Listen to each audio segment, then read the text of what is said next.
কথা ও কাহিনীর যে পুরুলিয়া ভ্রমণ, এই পুরুলিয়া ভ্রমণে আজকে আমরা আপনাদের প্রথমে যেটা দেখালাম, তারপরে আমরা চলে এসেছি এমন একটা জায়গায়, সেই সম্বন্ধে আমরা অরিজিতের কাছ থেকে শুনে নেবো কি আমরা দেখতে এসেছি এখানটা।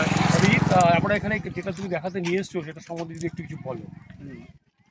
প্রথমেই নমস্কার সবাইকে, আমি অরিজিৎ মুখার্জি, আর আমি রয়েছি মহুল হোমস্টে এবং অঞ্জলি হোমস্টের পক্ষ থেকে। আর আজকে আমি যে জায়গাটা, আমাদের সেকেন্ড যে স্পট আমরা যেটা ঘুরতে এসেছি, সেটা হচ্ছে পুরুলিয়া জেলার একটা খুবই অফবিট, অজানা একটা জায়গা, সেটা হচ্ছে পাড্ডি লেক। এই জায়গাটার সম্পর্কে যারা ট্রাভেলার বা যারা ট্যুরিস্ট এখানে আসছে, তাদের এই জায়গাটা খুব একটা গতরে থাকে না, কিন্তু যেহেতু আপনারা আমার সাথে এসছেন, আর তাই আমি এই জায়গাটা আপনাদের সাথে পরিচয় করানোর জন্য নিয়ে এসেছি। এই জায়গাটা আমি বলবো তোমাকে যে তুমি একটু চারিপাশটা একটু ক্যামেরা দিয়ে যদি একটু ক্যাপচার করো যে লোকেশনটা কোথায় আর কি।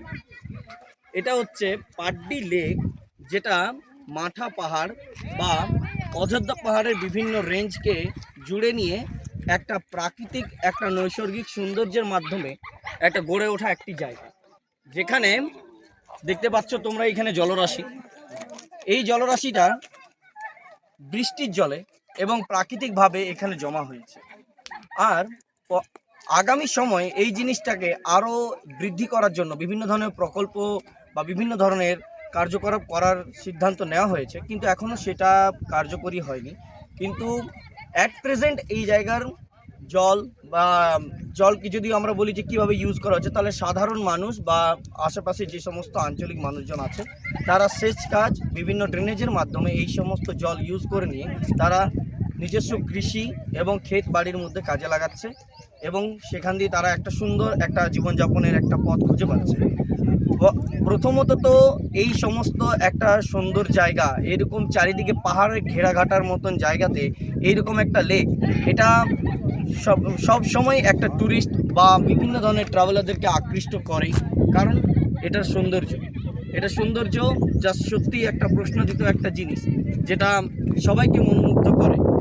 আর আপনারা এসেছেন, ঘুরুন জায়গা ঘুরে কেমন লাগলো নিশ্চয়ই জানাবেন।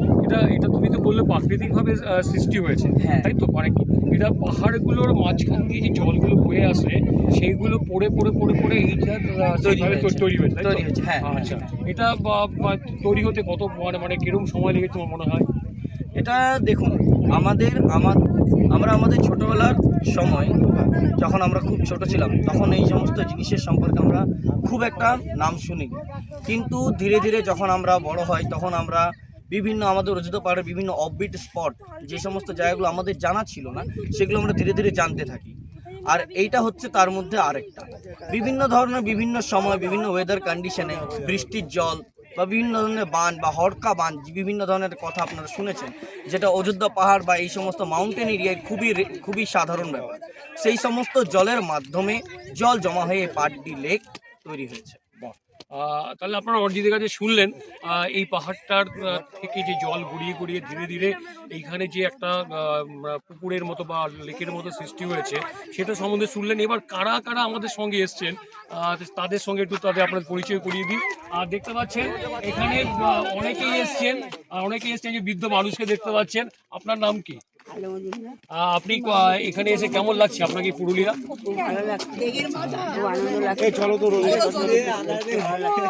আচ্ছা, খুব ভালো লাগছে, তাই তো? আবার কি আসার ইচ্ছা আছে? আবার আসবেন? আচ্ছা, সুযোগ পেলে উনি আসবেন বলেছেন।